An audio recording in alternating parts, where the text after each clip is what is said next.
We are now on to lecture 4 on general relativity, and this time we are going to study the Schwarzschild solution in some more depth than last time.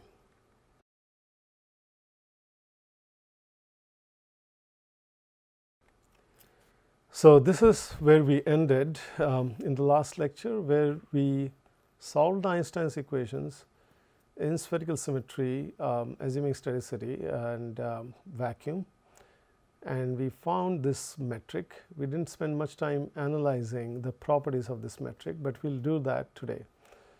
But if you think a little, you will realize that there appears to be some problems at r equal to 2m, and so m here is the mass of the central star, and if and notice that I'm using geometrized units. If you want to use physical units, you will replace m with g times m divided by c square. So wherever you see 2m by r, here you will see 2 times gm divided by c square. So, and there are two such places.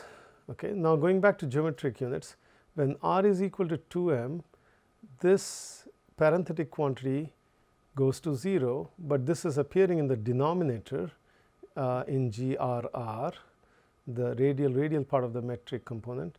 So, that means that that component is diverging, and similarly the time separation in maybe in a proper time separation is going to 0, and that tells us that there is something wrong apparently at when the radius gets very close to 2m.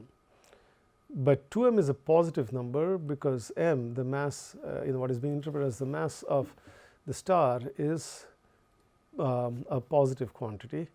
So that means you are not even reaching as small as r equal to 0 values when this apparent divergence is happening. So what might be going wrong there?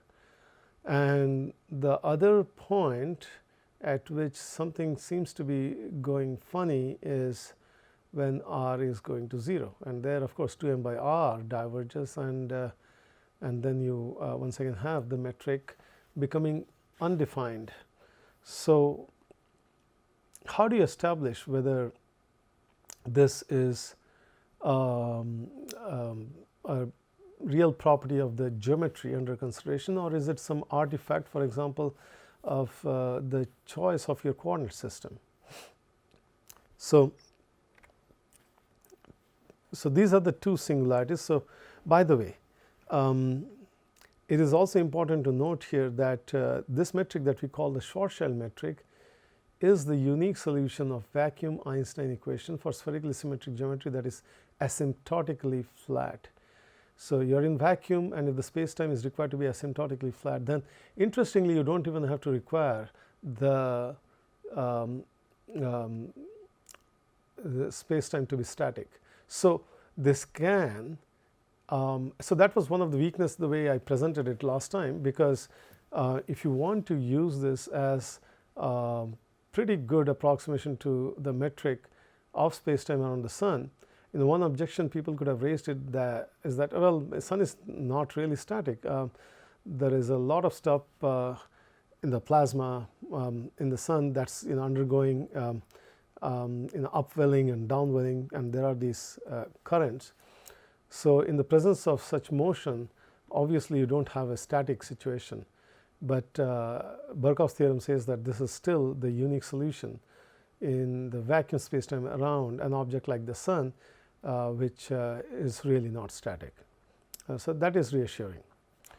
Now the singular properties that I just described are listed here for completeness, but there is already some clue as to which one of these may be serious, and that is the singularity of the metric at r equal to 0. Why?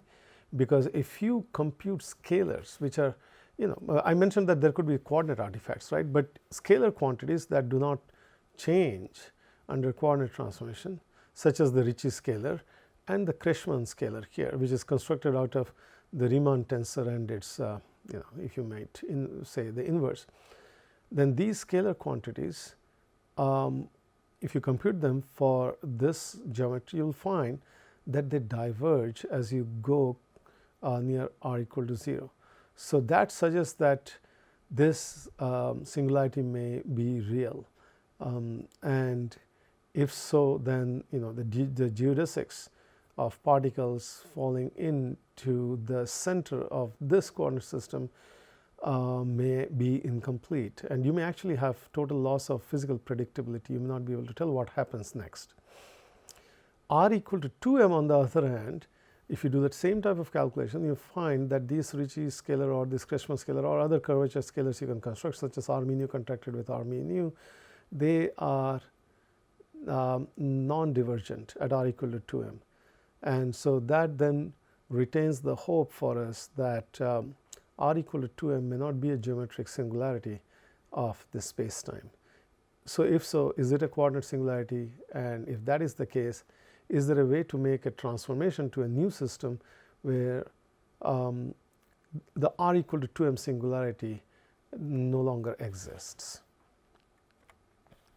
An example of a coordinate singularity is one that appears or shows up in the spherical polar coordinates. So, at any fixed r, you can have a theta changing from 0 to pi. So, from the north pole here to the south pole, going through the equator at theta equal to pi by 2, theta being the polar angle. And then you at each value of theta, you have a latitude, right, and along the latitude you go through a range of values for the azimuthal angle phi, all the way from 0 to 2 pi. This happens at every latitude. So, then when you come at the poles, once again you have a situation where phi takes all of those values from 0 to 2 pi. So, you plot them on this straight line, and theta is 0 there. Similarly for the south pole, but then if you calculate the area, or in this case the circumference actually, of every latitude at any fixed r, you find that the circumference is the largest at the equator, but as you go towards any of the two poles, that circumference keeps getting smaller and then ultimately goes to 0 at both the poles. So, the circumference goes to 0, but in this coordinate system that is not apparent, right, because this is a set of points, whereas the circumference going to 0 should alert you that the poles each are just a single point. So, how come the circumference is telling you that they are just points, whereas this diagram is not? And that is happening simply because this coordinate system in which the theta equal to 0 and theta pi by 2, theta of pi are both lines comprising multiple points, is a singular coordinate system. The circumference is the equivalent of an invariant quantity that tells us the true picture, namely that the poles are really single points.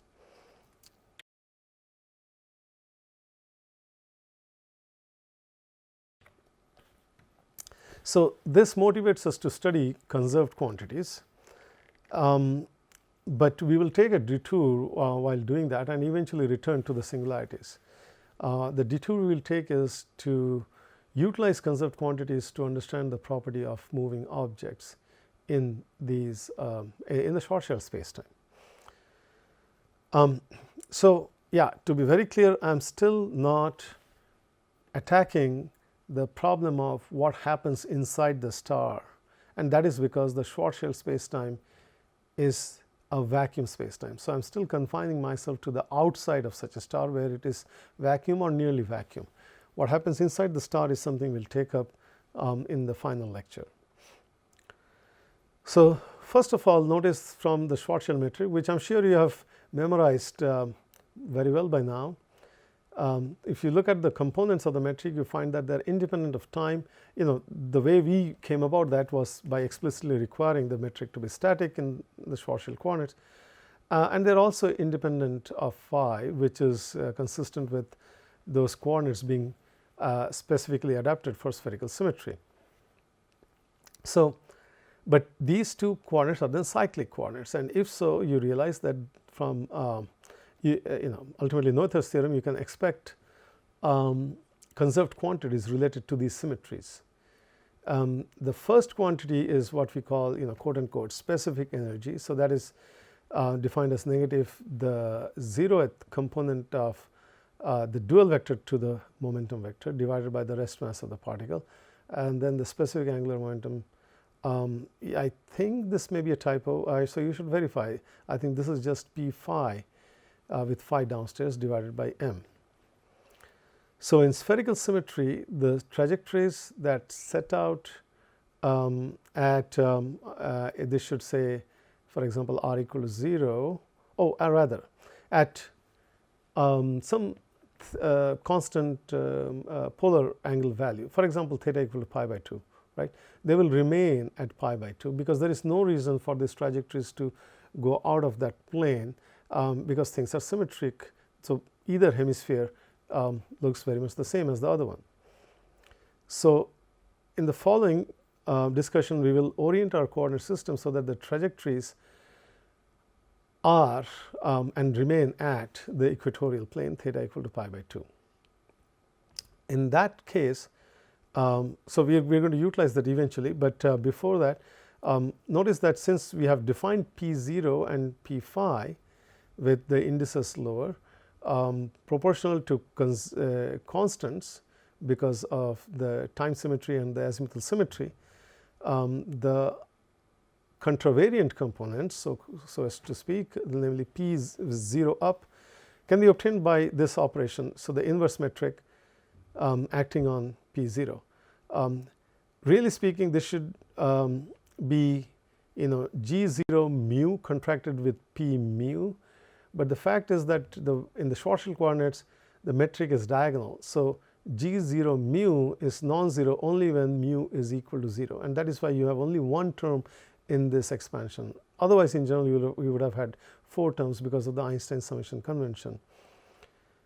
So now p0 is this calligraphic E, I'll just continue to call it E, divided by times small m times a negative sign, but g00, the inverse, is just negative 1 over 1 minus 2m by r. So this works out. So this is indeed what the time component of the 4 momentum vector is for our special particle, which is which could be navigating around the sun. It could be Mercury, for example. The radial component of that 4 vector is by definition just the rest mass of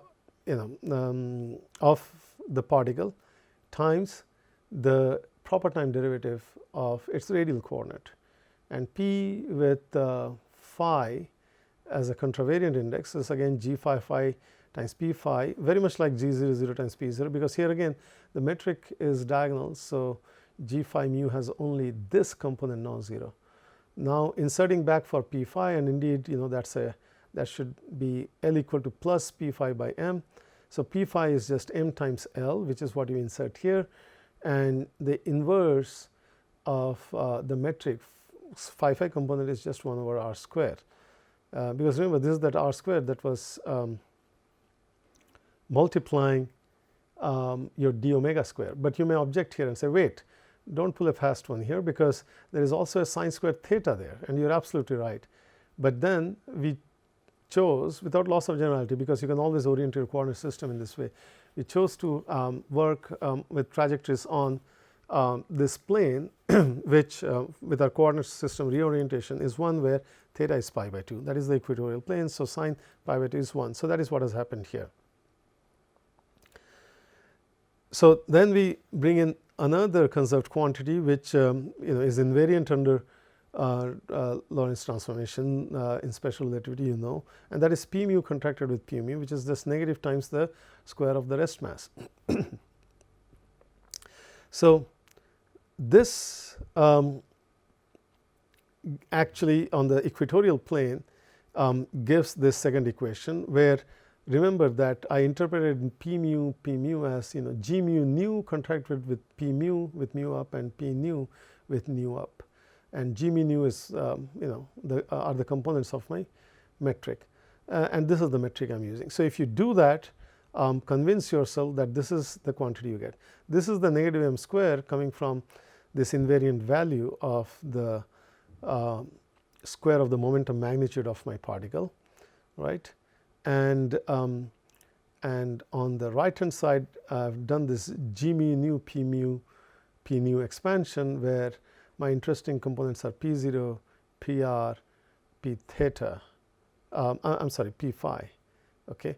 What happens to p theta, that you should be able to work out. Remember that the theta of this particle is not changing with tau. So, d theta by d tau is 0, because this particle remains fixed on the equatorial plane. Indeed, this is the p0 piece, that is the pr piece, and the final quantity is the p phi piece.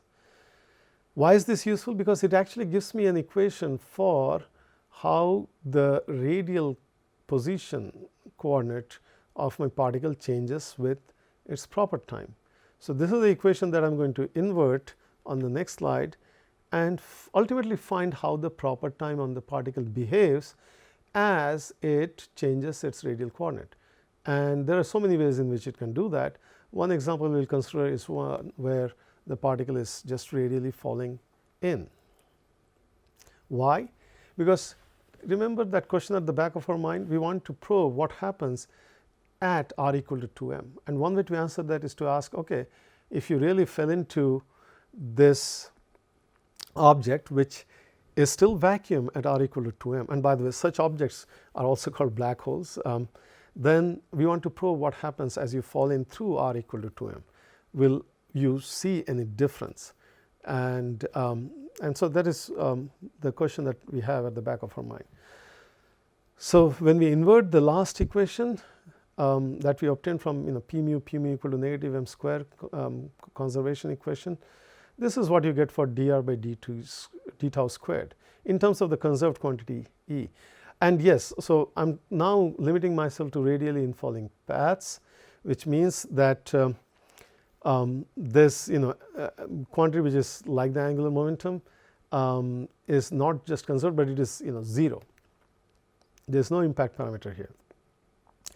So, this equation is easy to solve, because once again you do a cross multiplication and you get that, and then you do an integration to find the amount of proper time elapsed between two space-time events. The first event is one where the particle is released at a radial coordinate distance of big R, right, and the other event is when the particle comes to a radial distance of twice m from the center of spherical symmetry.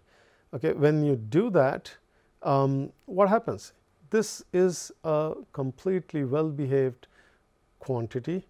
It has no singularities or divergences, which means that the proper time elapsed is finite as long as that initial coordinate distance of big R is finite.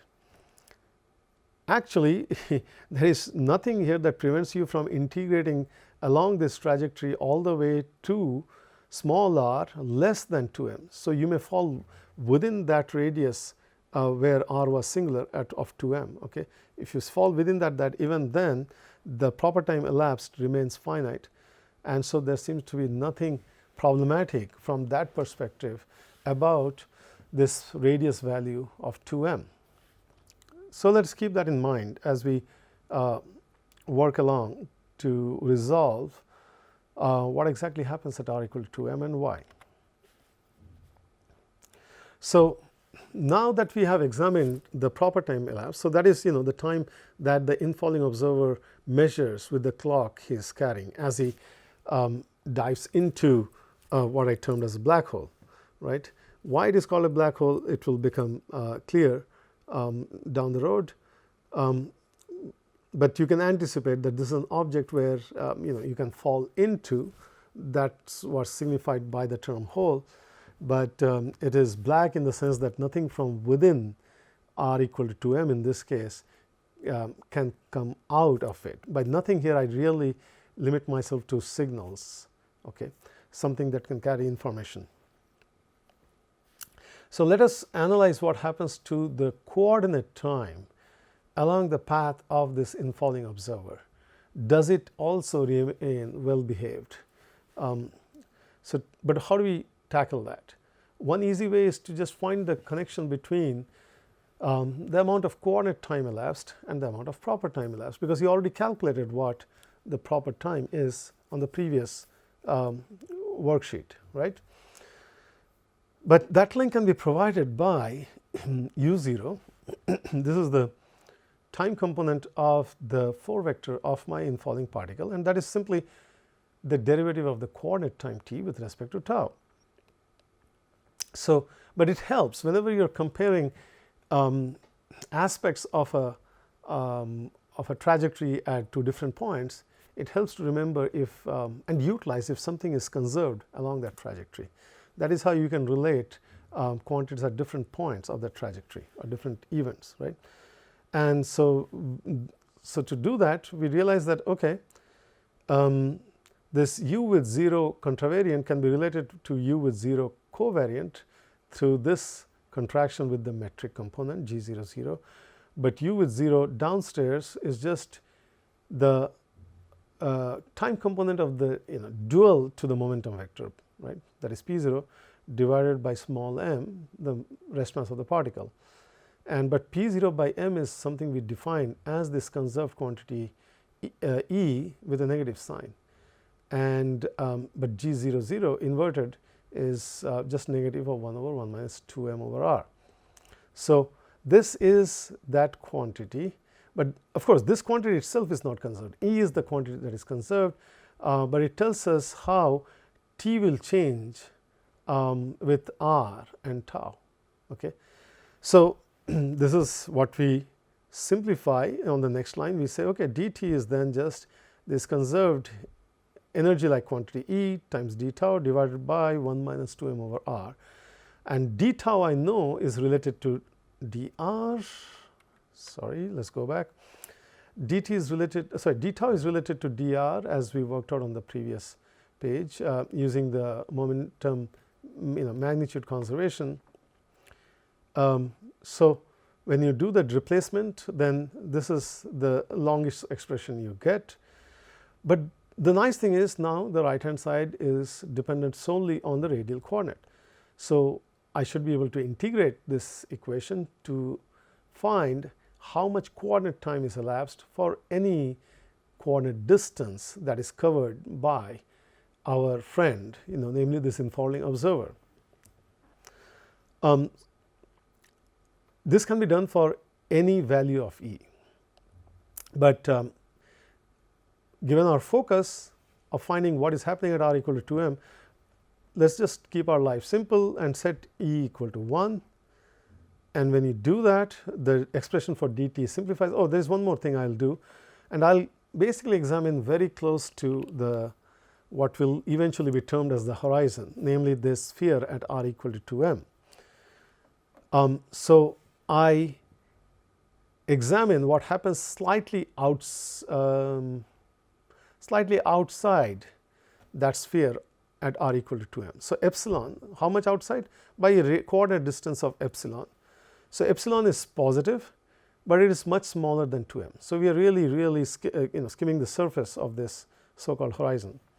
So for that situation, dt can be written in terms of epsilon in this fashion, and it's obvious here that this quantity diverges logarithmically with epsilon, right? And and you can prove this is the case for any value of this conserved quantity E. So the conclusion of this calculation is that as our friend who you used as a sacrificial lamb, and why so, again you will realize in a moment, when you asked him to just dive into this object, right?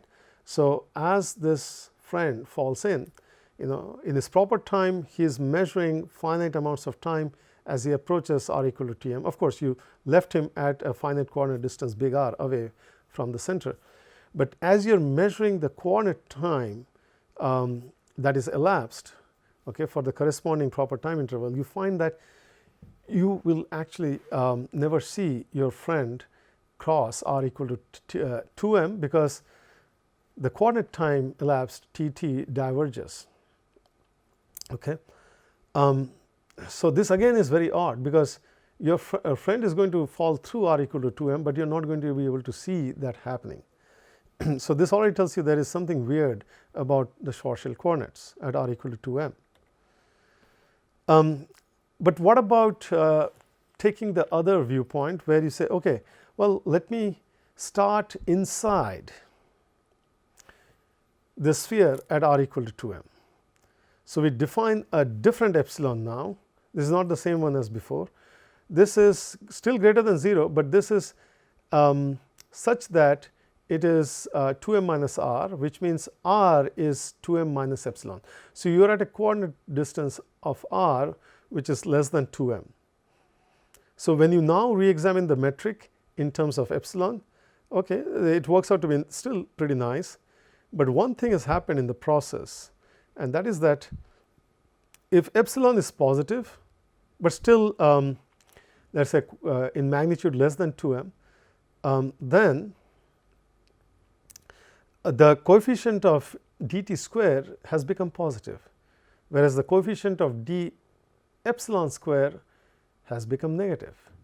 What does that mean? That means that what used to be time-like separations outside r equal to 2m have now become space-like, and what used to be space-like separations have now become time-like. So this epsilon coordinate is time-like inside r equal to 2m, or inside the horizon, meaning that now you don't have control over how epsilon changes, okay, as you fall in. Namely, this can only increase in value until, of course, you reach the center of the star, where the scalars like Krishman scalar would imply that you have a true singularity. So, but not just that, if this infalling friend of yours, yes, now he is your friend, no longer mine, were to emit light, okay, from within this horizon, now of course locally there is no problem, but the light particles can only move, forward in time, but epsilon is time-like coordinate now, so they can only move along increasing values of epsilon, but light particles must obey a vanishing light line element along their trajectory. So ds square has to be 0, but if if you confine yourself, you don't have to, but momentarily if you imagine that these light particles are emitted radially, so that the theta and phi coordinates along their trajectories do not change, then this last piece in the metric goes to 0, but suddenly you have a situation where dt will not be 0, because this term has to compensate the second term, so that ds square is 0, but that is fine. But you have a situation where these light particles will be traveling, so that their epsilon values can only increase, and eventually they will increase to be almost as big as 2m, and that is when r will go to. So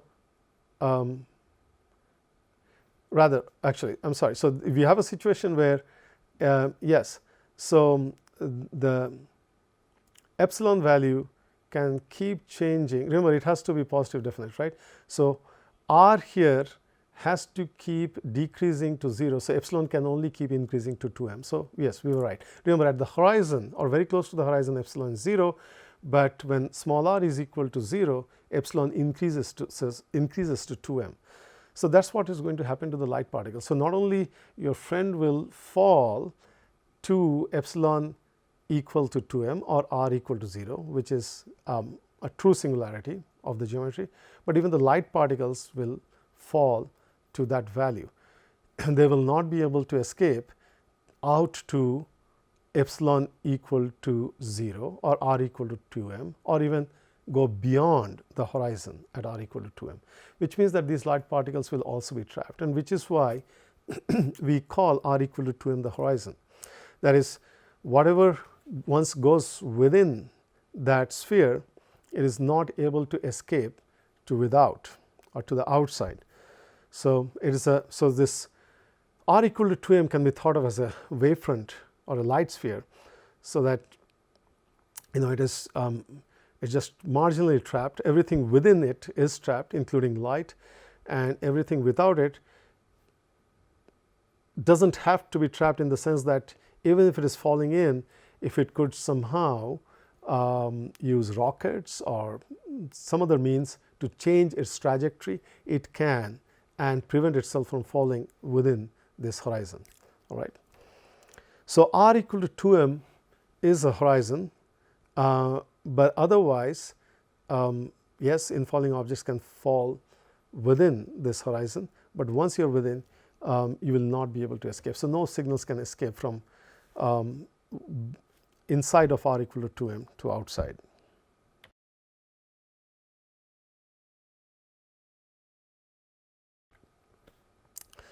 So, persisting a little more, let us track the null rays when they are still outside, right.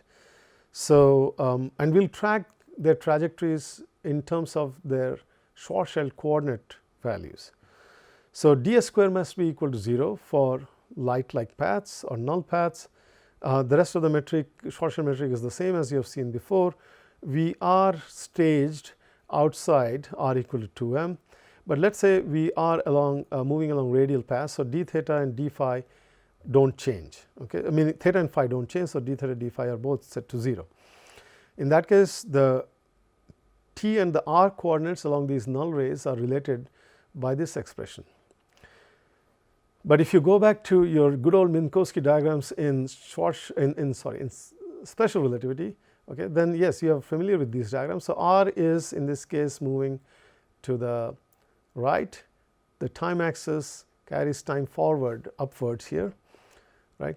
But the way I have drawn things in the context of Schwarzschild geometry, my r equal to 2m is where I have drawn my time axis. Now, dt by dr is the slope along my null rays. So, if you are very far away from r equal to 2m, you will realize that the null rays, like in special relativity, they all intersect at right angles, and they are inclined to the vertical axis or the horizontal axis by 45 degrees. The plus sign corresponds to one of the slopes, which is for these outgoing null rays, and the negative sign corresponds to a slope that corresponds to that's for these ingoing null rays. At every point, you can actually let us say you bring in an angular coordinate. So, you can have a null cone that signifies all of the null rays that can be emitted by a particle there. But if you are on a time-like trajectory, like all massive particles, then you will remain within, your trajectories will remain within these null cones locally at that point.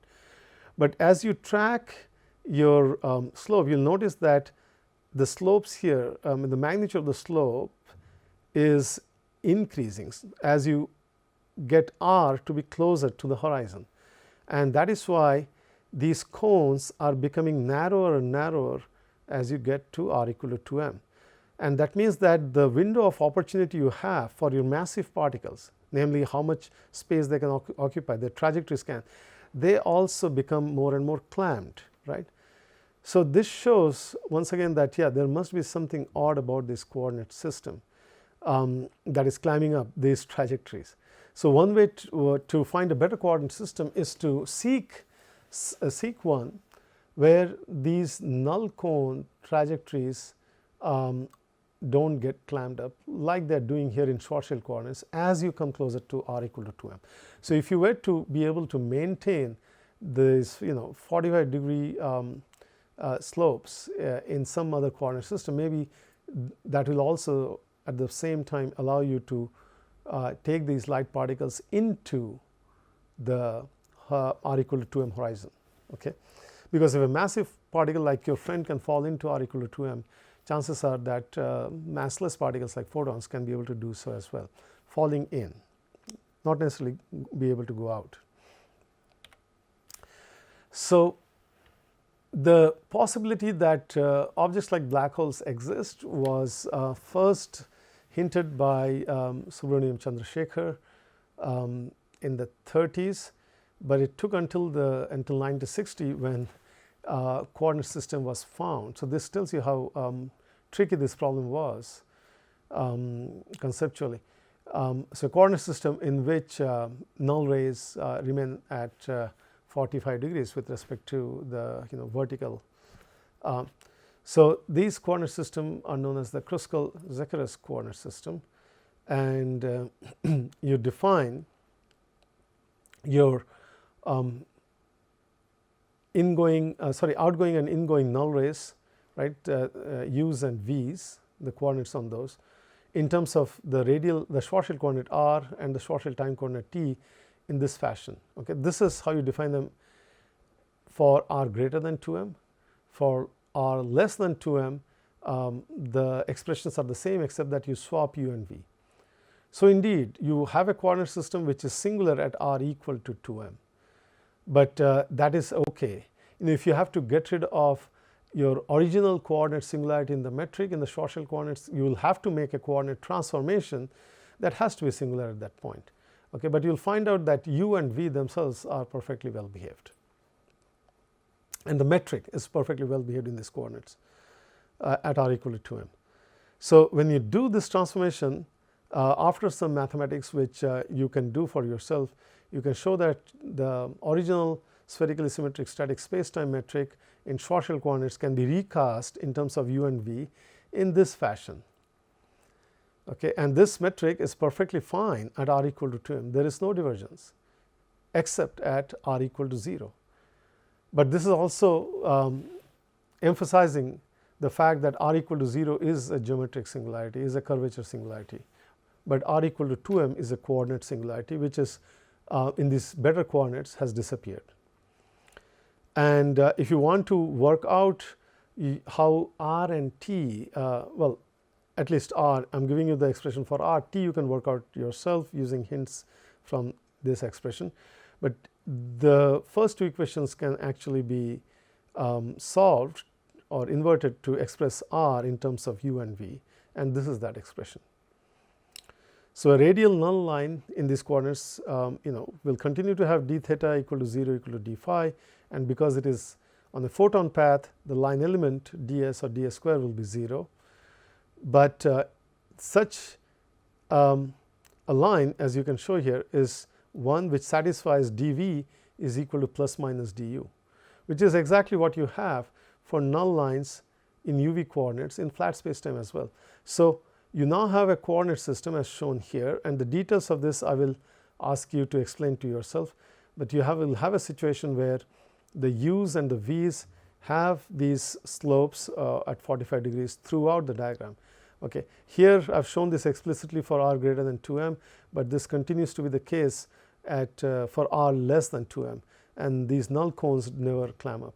So what happens to an infalling photon path or a light ray? It just falls through r equal to 2m and eventually crashes into this singularity, which you, if you were careful, you would have noted that I never termed that singularity at r equal to 0 as a point. The geometry is such that it is in fact a space-like surface as shown here. Okay. So, and what happens to null rays that are emitted by, for example, a torch that falls in? Those null rays, the outgoing or the ingoing, they both, as you realize, remain within r equal to 2m. They will eventually fall into the singularity at r equal to 0, but they will never be able to get outside of r equal to 2m. So they remain trapped. So this coordinate system actually removes many of the difficulties we had in visualizing the causal structure of spherically symmetric static vacuum spacetime, and now we are able to interpret this much better, right? Additionally, you can have massive particles that are always on time-like paths, such as shown by a hyperbola here. So this is an equation for r equal to constant. Okay. Here r is of course greater, this is the Schwarzschild radial coordinate, it is greater than 2m because this is outside the horizon. Indeed, it is at a value of 3m. And how do you get that? That is because when r is constant, you plug that into this equation where my cursor is, and you get a hyperbolic equation. U square minus v square is equal to constant, in this case a positive constant. If r is less than 2m, okay, but a constant, then u square minus v square will be a negative constant, and those are hyperbolas of the type as I'm attempting to draw with my cursor here, right. In fact, r is equal to 0 is a very special hyperbola where u square minus v square is equal to 0. So, that is consistent with the picture I am painting. What about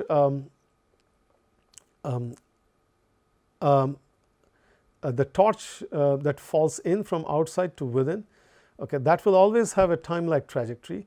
So, part of the way it might just go along or coast along r equal to 3m, but then it has to take values along this cursor where r decreases, eventually reaching the value of 2m at the horizon, and then becoming smaller. And at that point, of course, the trajectory of the torch particle, it becomes time-like for increasing epsilon value, as I showed for r less than 2m, and that will lead it to fall into the singularity.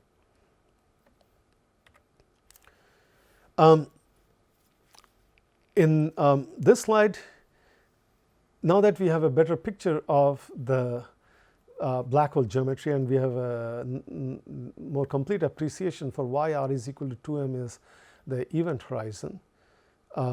Actually, yeah, let me just go back and remind you that I called this horizon the null surface, and why not? This is a straight line along which you have the u coordinate, I believe, increasing value. So this is indeed along a null ray, but this is a null ray that will ever remain at r equal to 2m and never be able to quite escape to infinity. If you are just outside it, then you will, but if you are just inside r equal to 2m, such a near light-like path will finally hit the singularity.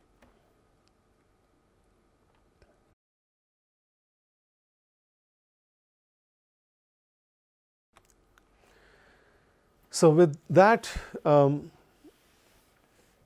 picture of the black hole geometry, let us examine what happens to light particles as they set out from a point outside the horizon and then go out to some other point with a higher or larger Schwarzschild coordinate value, which could ultimately be even infinity. And by the way, what I am going to discuss is applicable to even the sun. Okay? The surface of the sun is at a radius that is much greater than 2 gm over c square. So, the surface of the sun is not a horizon. In fact, you will never have a situation, with the sun, where any part of it will be a black hole. Okay? So, the sun is not a black hole, and light from within the sun can escape to outside its surface. Light from the surface, of course, can escape to outside the surface. But since so far we have covered only vacuum geometries, it is not going to be correct to use the Schwarzschild metric, a vacuum metric, to study photons that are created in the core of the sun and then see how they finally manage to escape the surface. What we can, however, do is to study what happens to light that is being that is just escaping the surface of the sun and then traveling out into infinity in vacuum outside the sun. So that is what we are going to do. So, the metric there is still the Schwarzschild metric. We do not have to worry about r equal to 2m, because outside the sun, when we are in vacuum, r is always much greater than 2m. So, there are no singularities here. The interior metric of a sun-like star we will cover in the last lecture. But this is not applicable to the interior. So, you cannot from this metric incorrectly infer that there are singularities inside the sun at r equal to 2m or r equal to 0. No. There is indeed a surface at r equal to 2m inside the sun, but this metric is not applicable there. So, we cannot claim that there is a horizon, black hole-like horizon at r equal to 2m inside the sun. Okay. Now, where exactly is r equal to 2m for a sun-like star? Again, if you do the mathematics by using the value for the mass of the sun and right, and which is within an order of magnitude something like 10 to the 30 kilograms, right? And if you use the correct values of the Newton gravitational constant G and C, right? So G is 6.625 times 10 to the negative 11 in SI units, and C, the speed of light, is 3 times 10 to the 8 meter per second.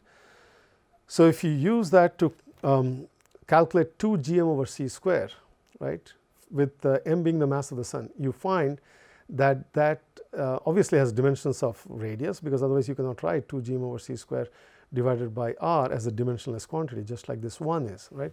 So if you do that calculation for the mass of the sun, you find that 2 gm over c square for sun's mass, for a solar mass, is about 3 kilometers, which means that this r has a value of 2m for the sun 3 kilometers away from the center of the sun, okay, and that's very much the core of the sun, which is where thermonuclear fusion reactions are happening, the 4 proton chain and so on, and it is not vacuum. So we cannot use this metric to infer that you have a singularity, coordinate singularity or any type. This metric is just not applicable there. Fine. So coming back to studying what happens in this case specifically to the frequency of light particles traveling away from the surface of the sun, or even some distance away from the sun, right. To study them, once again it helps to bring in some conserved quantity, as I mentioned before.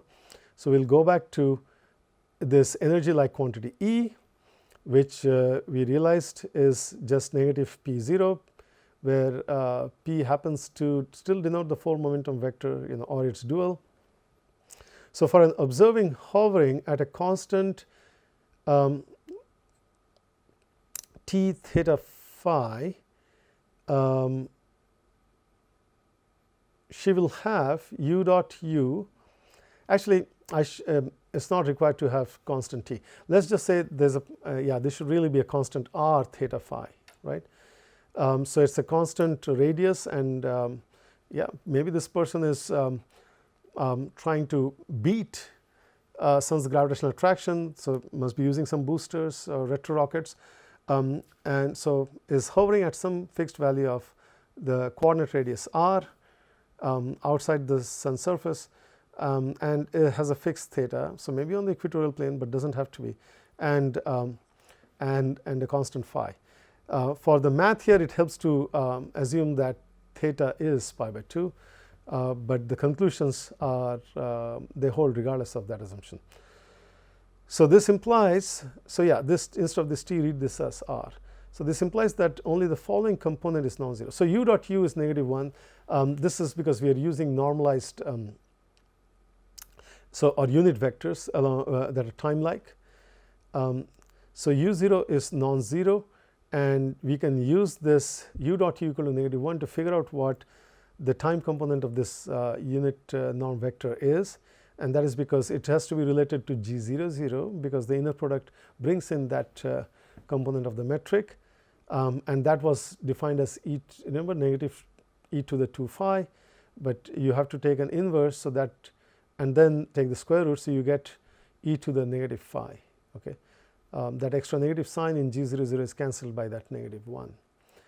So this means that when you lower the index, again you have to operate with the metric, and that is what will bring down your negative sign, and e negative phi becomes e to the phi, because g with 2 zeros downstairs is just negative e to the 2 phi. So this is good. So let the photon have energy p0 equal to epsilon. Actually, this should be a negative sign to be consistent with 1. Then the energy measured by, okay, now this is different, okay. So there is one thing which is the conserved quantity along the trajectory of these photons as they are radially moving out. That's one thing. The second thing is the energy measured by an observer, which may not be the same as this calligraphy key.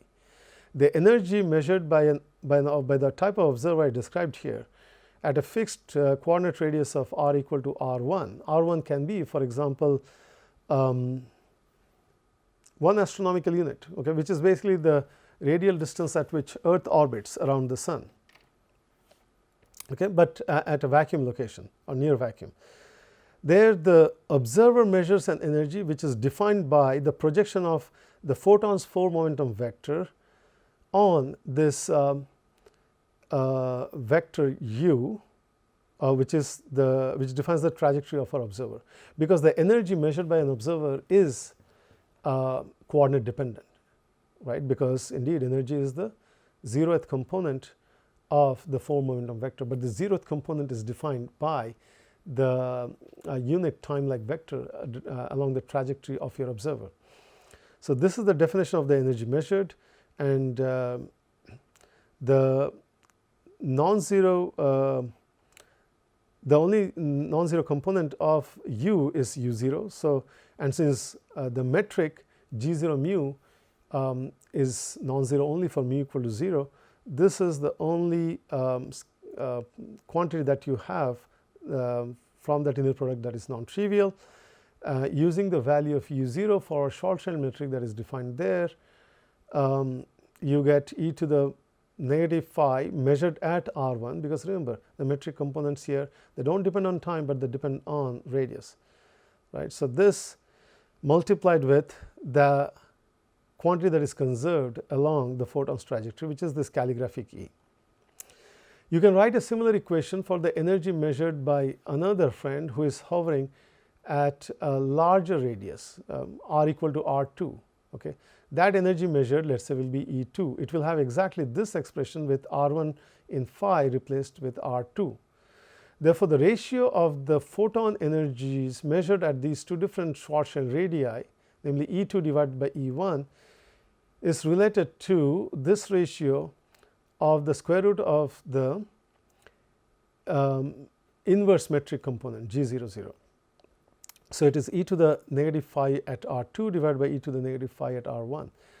But for photons, their energy is given by h, the Planck's constant, times the frequency. So, h nu 2 divided by h nu 1. H is Planck's constant, so it gets cancelled out. So, the frequency measured at r2 can be expressed in terms of the frequency measured at r1, namely nu 1, through this expression coming from the phi's, which is square root of 1 minus 2m divided by r1, the whole thing divided by 1 minus 2m by r2. So, if r2 is infinity, namely that that second friend is really at asymptotic infinity, which is flat, then this denominator will be 1 minus 0, nearly 0. So, this will be nearly 1, and the frequency measured by her at infinity can be related to the frequency measured by your friend closer to the sun, like at 1 astronomical unit, through this expression, namely square root of 1 minus 2m over r1, which for this example will have r1 at 1 astronomical unit. But because r1 is greater than 2m, right, for sun, remember 2m or 2 gm over c square is 3 kilometers, whereas r1 is 1 astronomical unit, which is about 150 million kilometers, right.